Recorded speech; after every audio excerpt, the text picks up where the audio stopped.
What's up, ladies and gentlemen? It's Showtime, as the Blazer King, here with King's Critiques once more. This time around, we're going to be bulk reviewing the letter... Nah, I ain't going to try that. The letter H. For holy shit, there's a lot of anime here. But we're going to start off with one of my newer watched anime over the last year or so hopefully I can explain it the best I can without doing too many spoilers, since it's not like a by-episode thing like the ReZero review I'm in the middle of doing is, which hopefully I'll finish that, and that'll be out within the next week or two by the time I'm done with all these letters. But, Happy Sugar Life. This is another one of those kind of weird, strange, kind of creepy ones, in a sense of the word. You know, it starts out kind of normal, you know, a girl going to school, I think she has a job, and, you know, coming home to take care of what,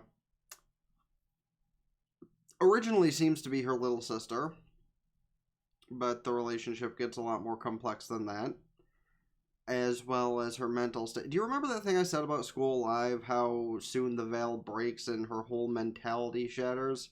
A little bit like that. There's a whole backstory that gets explained of how these two get together, but our main character has a lot of history herself, between her family being psychotic and a little bit abusive, and her going from having, you know, a relatively loving boyfriend, and that whole mentality just kind of snaps once she finds an object of affection that she cares for even more, which is a girl that's probably like 4 or 5 years younger than herself at least. But that's not the weird. It's your typical, you know, yandere psychological thriller type of thing, where there's a lot of bloodshed, a lot of thought process behind it in the first few episodes before everything starts being explained for the most part. But even after the little girl remembered what happened and knows what her new caretaker is doing, she doesn't care. She honestly just accepts the fact that she loves her for her, and that's what she's happy with accepting.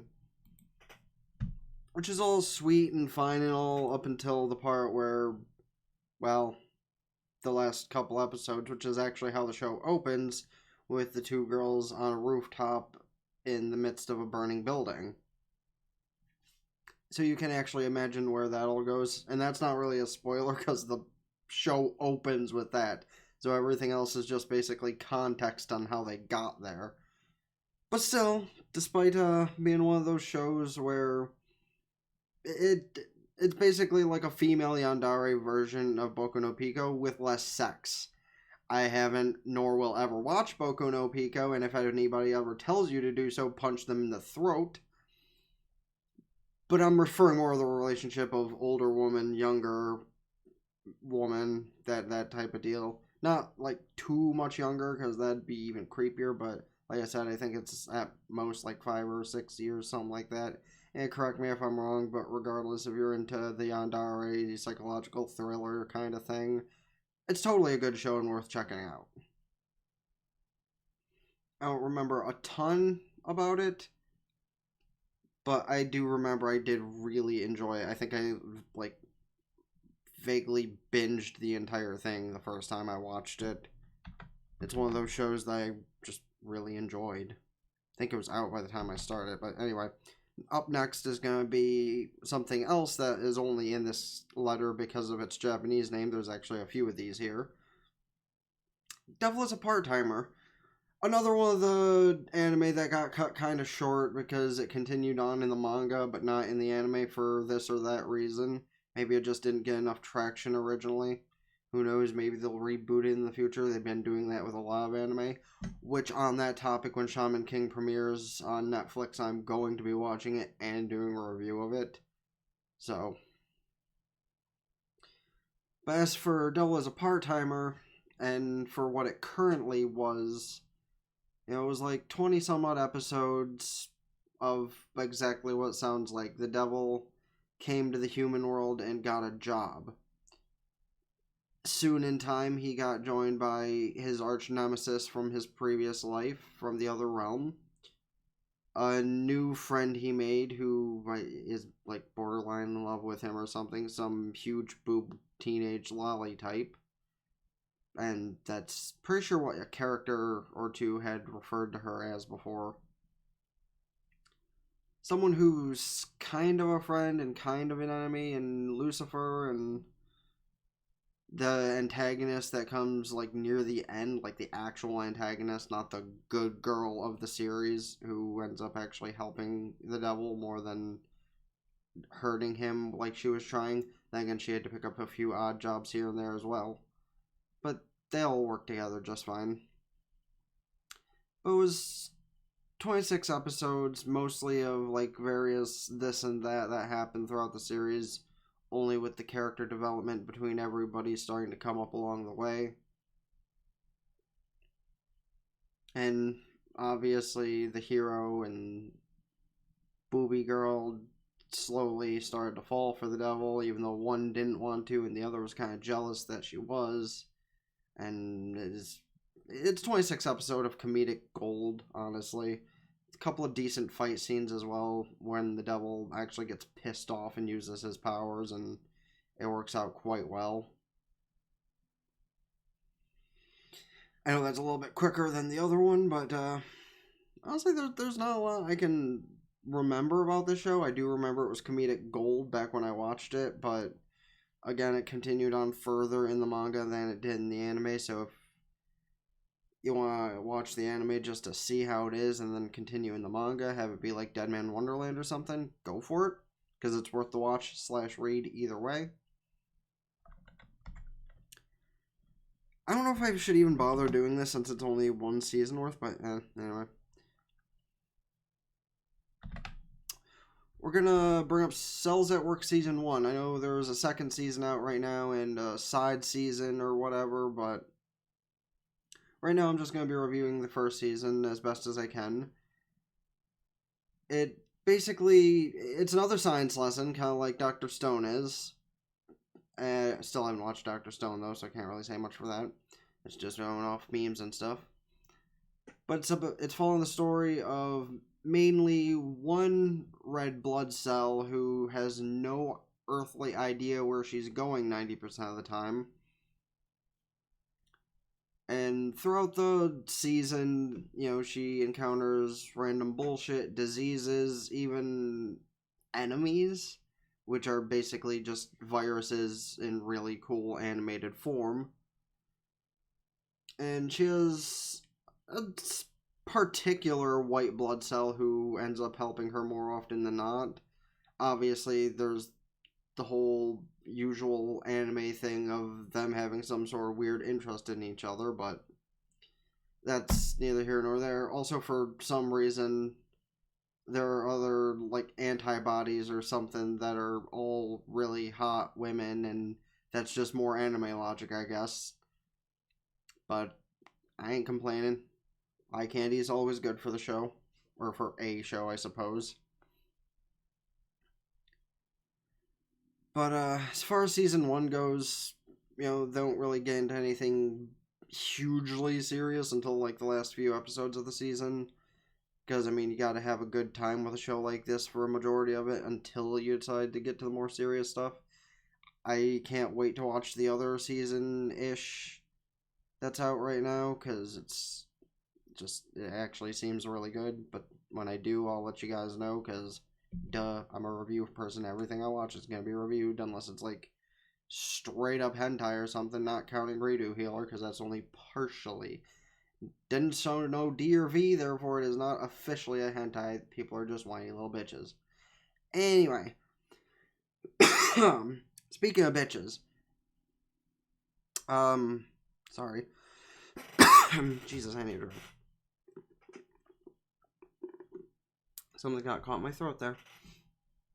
Speaking of bitches, bitches love cannons, right?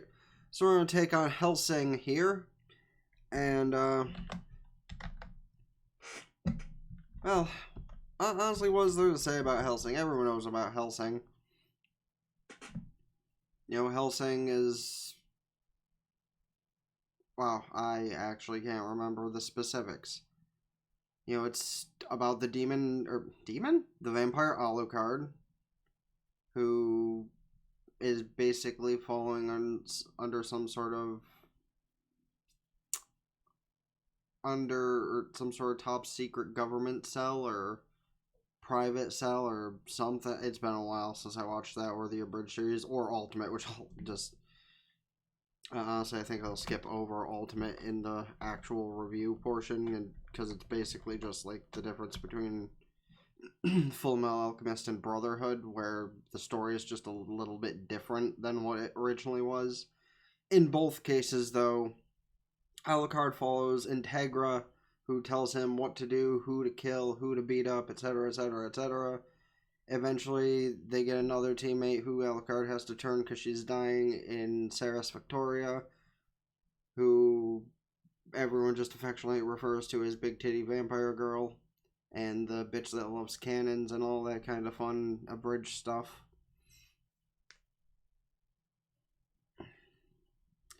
And honestly, of all the vampire shows, vampire anime that exist out there, this is probably one of the better ones. Obviously, I haven't seen all of the vampire-related anime. I've only seen like 4, if that. Maybe only like 3. But Hellsing is another one of those, mainstream, really hype type of shows, which there's another few of those on this letter specifically. So I'm just going to cap it off and say, whether it's the original or Hellsing Ultimate, both are worth a watch. Both are really good. And matter of fact, shout out to Team 4-Star because the abridged is also really good. So watch it, any of the 3 methods you desire. Another one is something that apparently has some OVAs in a movie I never even watched. In High School Fleet. And the show basically sounds like how it is, girls attending classes and stuff on a ship. Or, well, no, that's not how it is. They don't attend classes on a ship. I mean, I think there are a couple of classes, but not really a school. It's more they take positions to run a battleship. Or, well, yeah, to run battleships, cruise ships, etc. Sometimes they get into messes they don't need to be getting into. Like fending off other ships and getting lost in stormy weathers and being just attacked out of the blue because they are ships.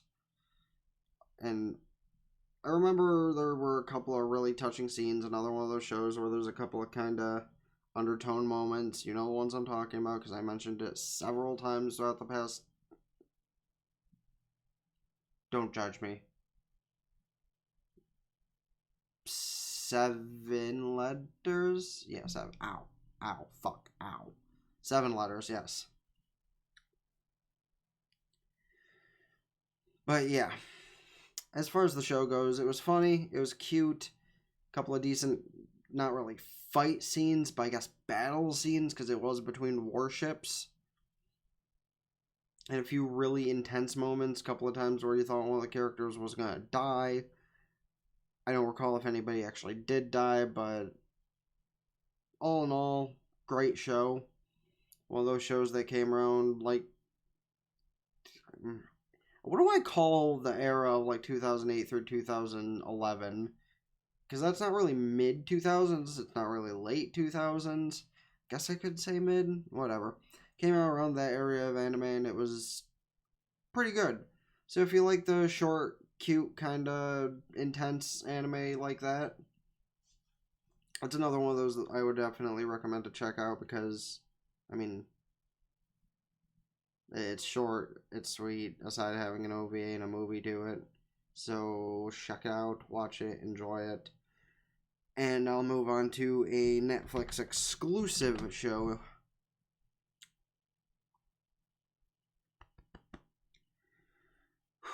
High Score Girl.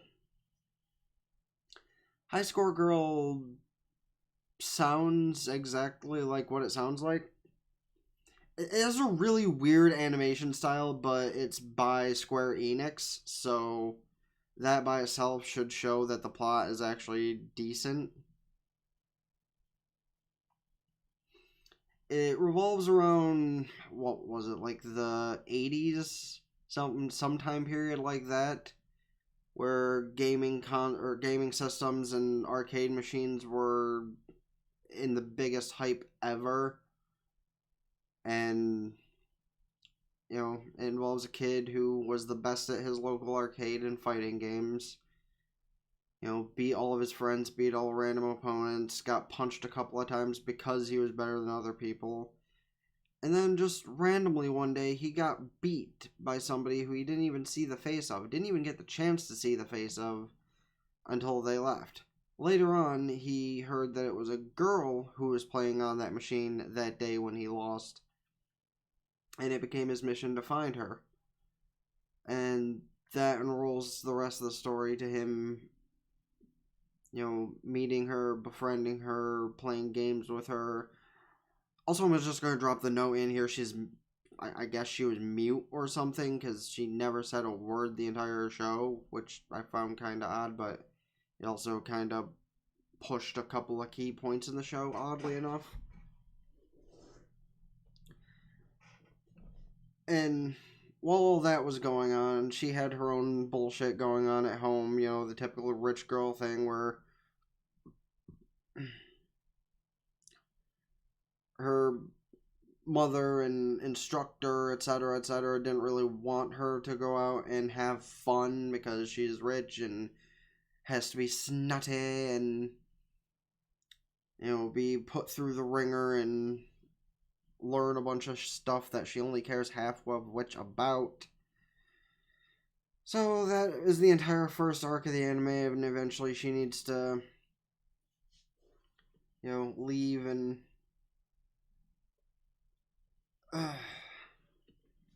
she has an emotional moment with her main boy character, and then over the next couple episodes, he met somebody new to hang out with, and she slowly fell for him because it's an anime and emotions always have to get into it after a while.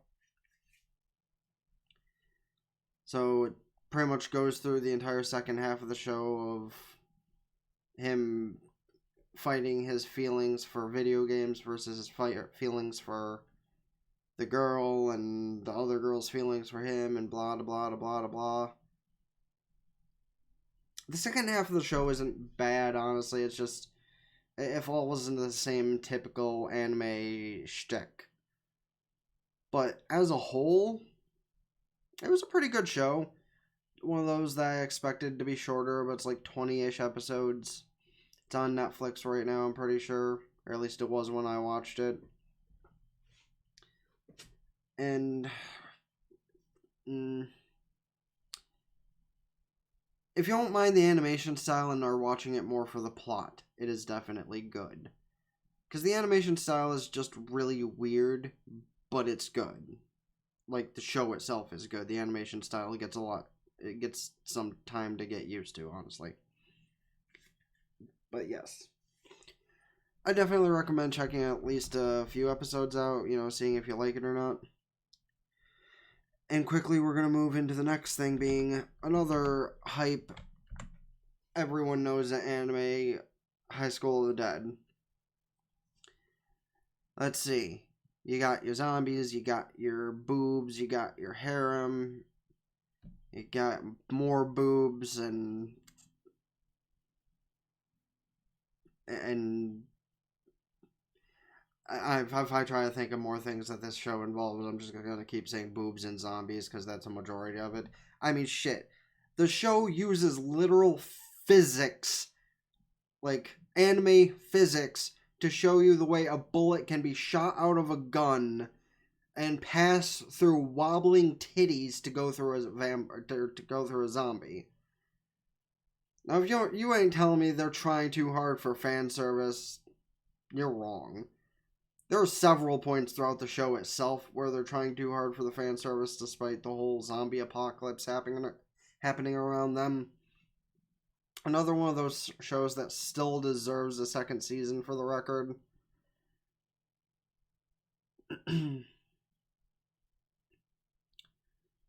But that being said, it was still a really good show. At least they didn't like try too hard on the fan service part until the OVA, which is your typical beach episode. There's some lesbian shit going on, all of them hitting on the main guy and even the secondary guy, and not really as much zombie stuff as far as the OVA goes, but it's still in the main part of the show, there's lots of zombie killing and at least holding back a little bit of the fan service. So that's good, right? You know, there are a couple of obvious ships in it because the fat guy and the pink-haired girl kind of have their weird connection going on, even though all the girls seem like they're into the main guy.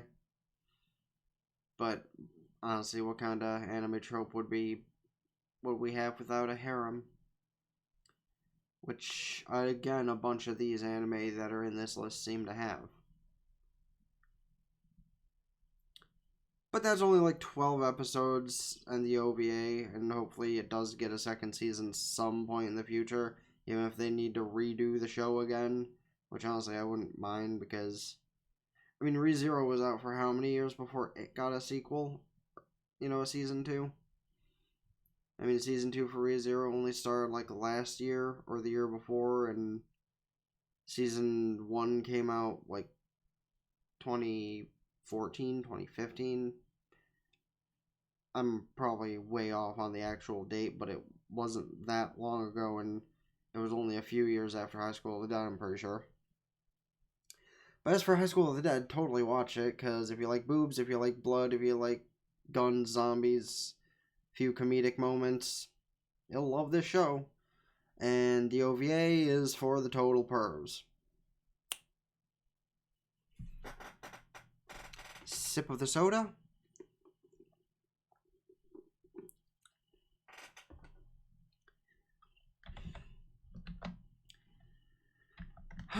Okay. And the next one we're going to cover is When They Cry Higurashi, the old one, not the new one. I still need to watch the new one, similar to Cells at Work Season 2. But as for the original, it's one of those shows that takes the main character going through the same. Honestly, this is kind of like ReZero in a way. This main character, actually, all the characters go through the same events in different parts and different ways, and it's all very confusing because you get to look at it only from his perspective.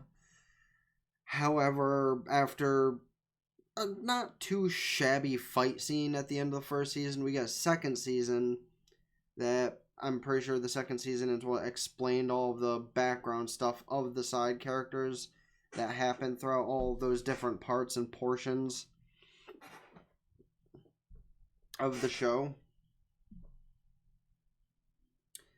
It's just one of those really weird supernatural horror psychological kind of anime, and all of it gets completely wrapped up together with a third season that follows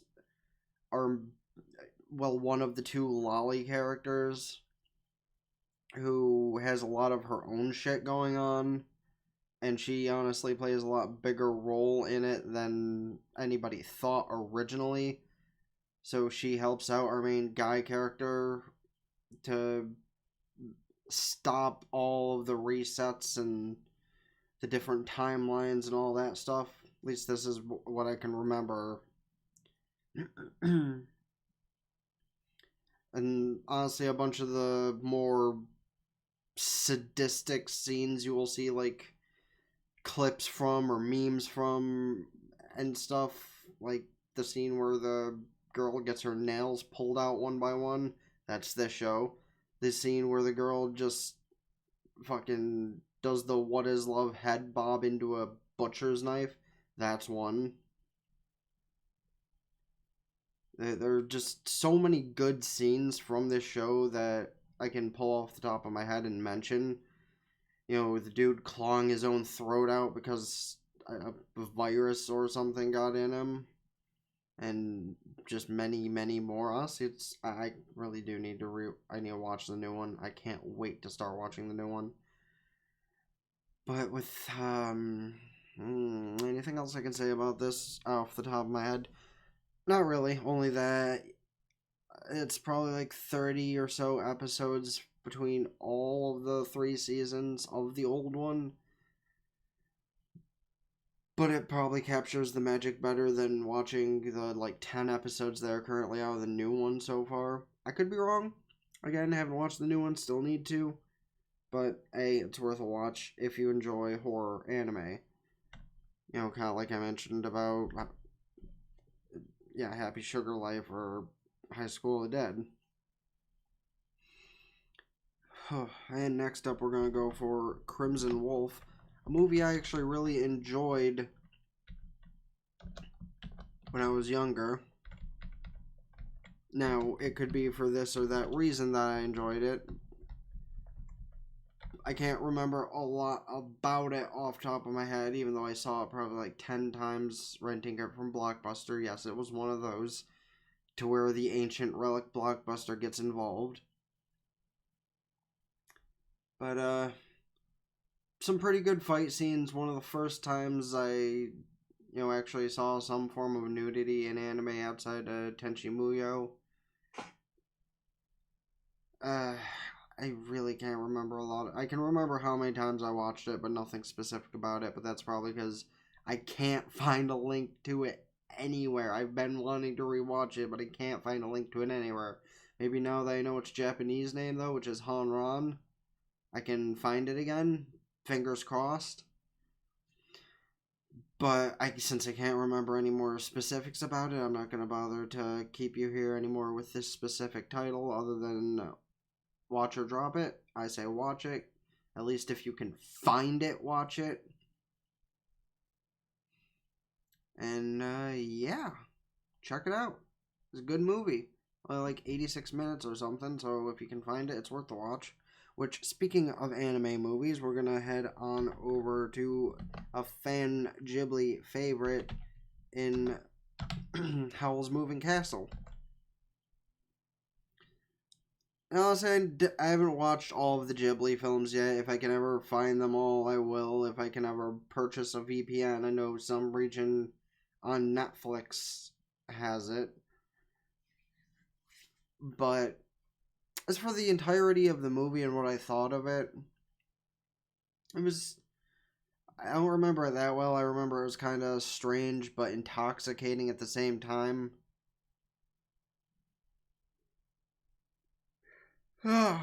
But just going off the fact it's a Ghibli movie, its hype is, it's one of those overhyped things that at least stuck true to the hype. I'm just keep this short, simple, and easy and say watch it because all Ghibli films are some of the highest rated movies of all time. And the couple I've seen so far, I will agree with that on. Well, maybe I'll combine the letter I into this and... I'll combine the letter I into this because honestly, there are only like 3 letter I anime, so... But anyway, after Howl's Moving Castle, which, like I said, I'm going to recommend that you check out because it was a Ghibli film, which are all pretty good. I'm going to go into the next one, which is called 100, which... I don't remember a lot about the show. You know, it's one of your typical harem, fan service, action, sci-fi, etc., etc., etc. A couple of funny moments in it, a couple of really enjoyable moments in it. I don't remember a lot about this one. It's another one of them that came out like over a decade ago. I don't remember too well because it flew under the radar, but was still really good. I guess basically of short anime that have the whole harem action type of thing going for it, watch it. Because I can't really name off any specifics other than the fact the main character was kind of a Chad. But at least his mind was in the right place half the time. And I'm going to quickly skip down over into Hunter x Hunter. The newer Hunter x Hunter, newer from around a decade ago.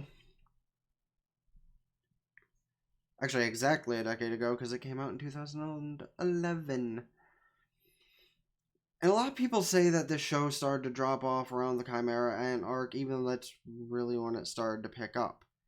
But I'm gonna save that for a bit. Starts off with our kid Gon, who lets his aunt let him go to take a hunter's exam by reeling in a gigantic fish. And of course, that's only where the story begins. In time, he eventually, meets friends, meets allies, takes his hunter exam, fights a bunch of real badasses in a tournament, and God, honestly, when's the last time an anime had a decent tournament arc, though? Just saying. But yeah, it starts with that. Then it moves to one of his new friends leaving and him having to go rescue him from his family, who are a bunch of crazy assassins, and their security guard looks like that black woman from Promised Neverland. Weird, maybe she just grew up. But she was kind of a badass. Everyone was afraid of the butler and the family in general, and that has a relatively happy ending. I don't remember the exact arc. I think the arc after that was the whole Greed Island thing, where they went to a virtual world of sorts to play a game, but turned out a lot more deadly than they originally anticipated.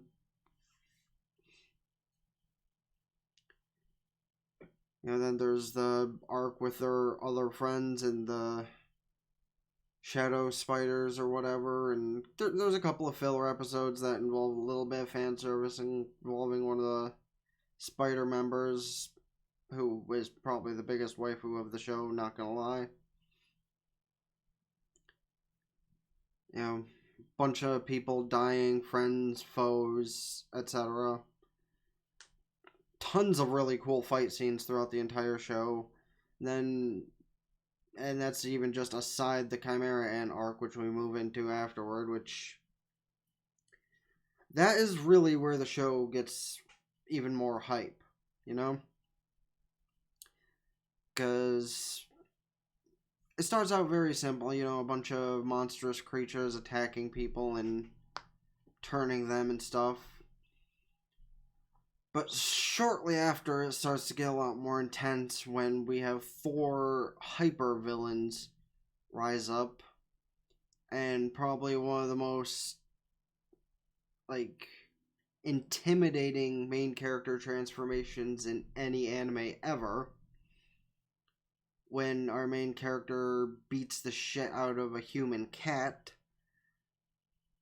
And no, not just like the moralities of today did to Dr. Seuss. But the last arc was more sappy and political than anything, but the Chimera Ant arc was the last good arc of the series. Afterwards, it just became it was another 15 episodes or so that was just to wrap everything together. They have talks to come out with a new project, which hopefully is a continuation or another reboot or something. But as far as watching the 80 to 100 episodes or so of this show, hell yes, I will recommend this as an anime to everybody I can let listen to me. This show is one of the better shonen shows of all time that still gets talked about, but barely gets talked about as much as anything else. People need to show more love to this show. Like, Hisoka's a weirdo, but he's a badass. You know, Gon might be a kid, but he's a badass, and so are all of his friends that he meets. But, yeah.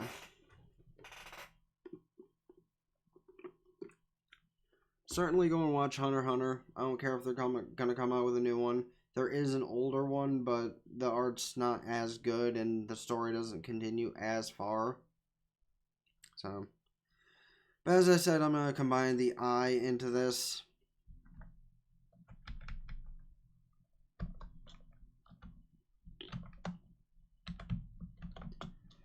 And we're gonna start with a weird title in Dog and Scissors.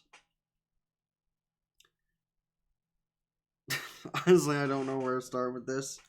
So our main character gets turned into a dog somehow. I don't remember exactly how, but that is exactly what happens. And he can, still think like a human, not talk like a human to most. But eventually he meets up with somebody who turned out to be his favorite author. And she's kind of a hard ass. She threatens to neuter him all the time and, clip his fur in really weird ways and all that kind of weird stuff. But she has a good heart. We meet a couple of her writing rivals along the way. It's more comedic than anything, obviously. There's a couple of fan servicey type scenes in it, but that's not until like halfway through when some certain characters get introduced. But it's another one of those anime that kind of flew under the radar and not everybody appreciates it, but personally, I really liked it. It was not too shabby. Oh my god, really? I'm also going to include J's in this. Oh, wow, I also...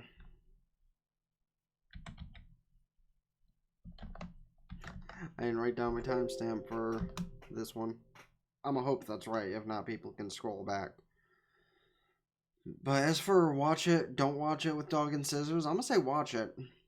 Because it was really good and it's pretty short, so why not, right?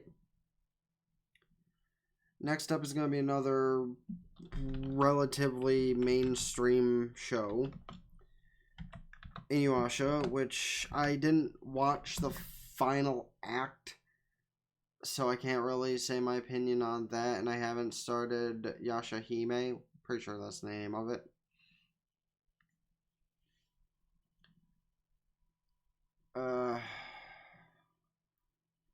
But yeah, it's another of those, typical long-running shonen type shows where, you have your goal set before you, you have some things to stop you, you have your main character who meets a bunch of friends even though he doesn't like half of them, but they all get along quite well. Because you have your demon dog as the main character, your human girl who can kind of sort of control him. You have your little fox spirit, your perverted monk. Then again, what monk isn't perverted? Oh wait, that's priest. You have someone who's supposed to kill demons but befriended this one. You have your antagonists, which go from our main character's brother to some super bad, can't touch this, can't touch this, and many, many more. There's like 150 or so episodes between, 160, between the original show and the final act. And like 5 movies. I want to say like 5 movies. But with a new After series that looks to be better than Boruto compared to the Naruto thing, it's certainly still worth watching. I still intend on going back to watch the final act and finish that. The hell's the name of this show in English? But as far as Inyuasha goes, I'm going to say 100% to watch it because it was pretty good.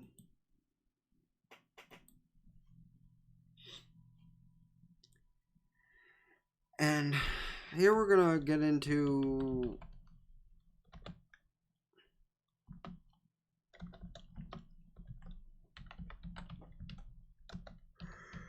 Alright, okay. Okay, we're going to get into a food anime. And I don't mean like Attack on Titan, Promised Neverland food anime. I mean like Food Wars, but less pornographic type food anime.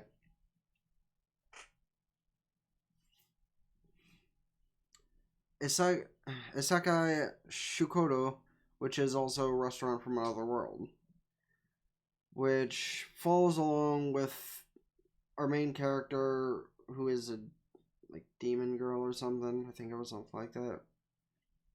Who basically goes in to try and hunt for food in the first episode, and along the way, or while she was doing that, the restaurant owner happens upon what she's doing and offers to cook for her. And that inevitably ends up in her living there in exchange for working in his restaurant. Which she gets to meet all sorts of colorful characters. You know, other demons and monsters of the sort. You know, angels and harpies and centaurs and bug people and stuff. A lot of really good food is shown in every episode. I think it's pretty much the, creator of the show being like, hey fans, why don't you try making some of this really cool food, at least some of the more realistic stuff. So I kind of appreciated that as far as the show went. It was a good show. I liked it. Shorter one, 12 episodes.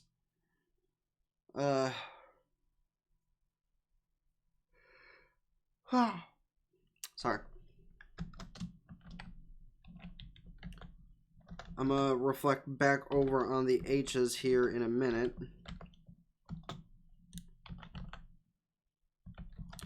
Although I think I only watched one season of this show, I'm still gonna review it. We have Hell Girl, which is also called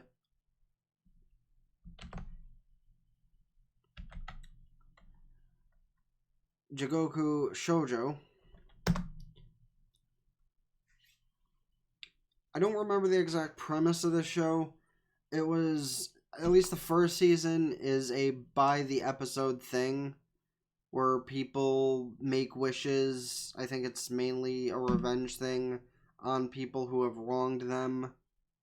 And the Hell Girl will come to enact the revenge for you as long as you go to her website and ask. But it turns into a bunch of inner turmoil in the latter half of the series between some people who have wished upon Hell Girl before and her people, and at least the first season, maybe even 2 from what I remember, is worth the watch. I haven't seen it all, so I can't say for sure, but as far as the show goes, at least the first season, it's worth watching. Don't remember quite how long it is, but I remember it was pretty good. At least if you're into the whole supernatural revenge aspect of things. Next is gonna... Yeah, that's totally how that's spelled.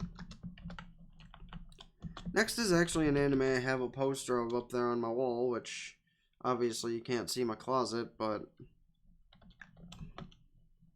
we're going to be reviewing Junni Taisen, which is the Zodiac War, which sounds exactly how you imagine it would.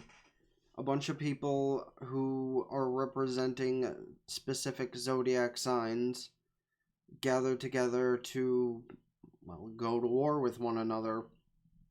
Supernatural powers, mechanical equipment, all that kind of stuff. And along the way, they try to kill each other, whether it involve one-on-one fights, group fights, teaming up with each other even though they don't like each other, all to have one wish granted. Now, the series starts with somebody who I thought would be the main character, but, well, we shortly realize that that is not actually the case.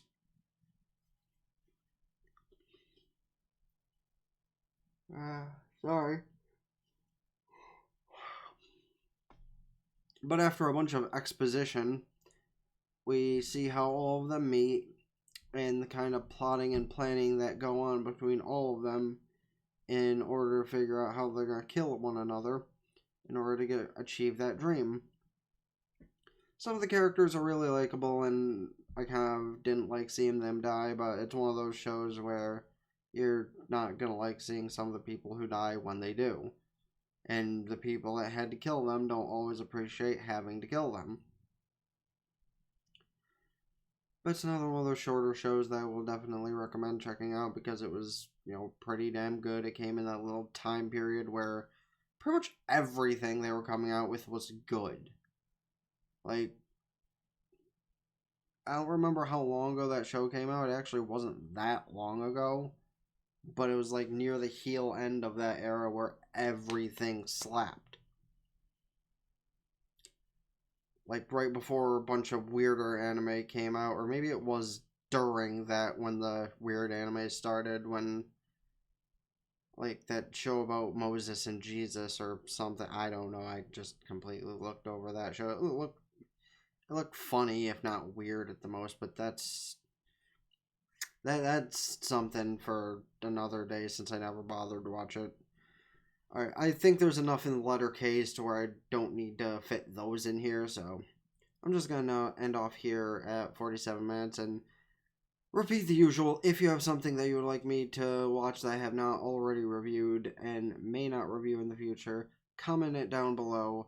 Subscribe to see more. Don't forget to like the video, ring the bell, subscribe to my gaming channel as well, like Facebook, follow Twitter, Twitch, because I stream gaming stuff every single day and might get on with doing anime stuff as well at some point or another.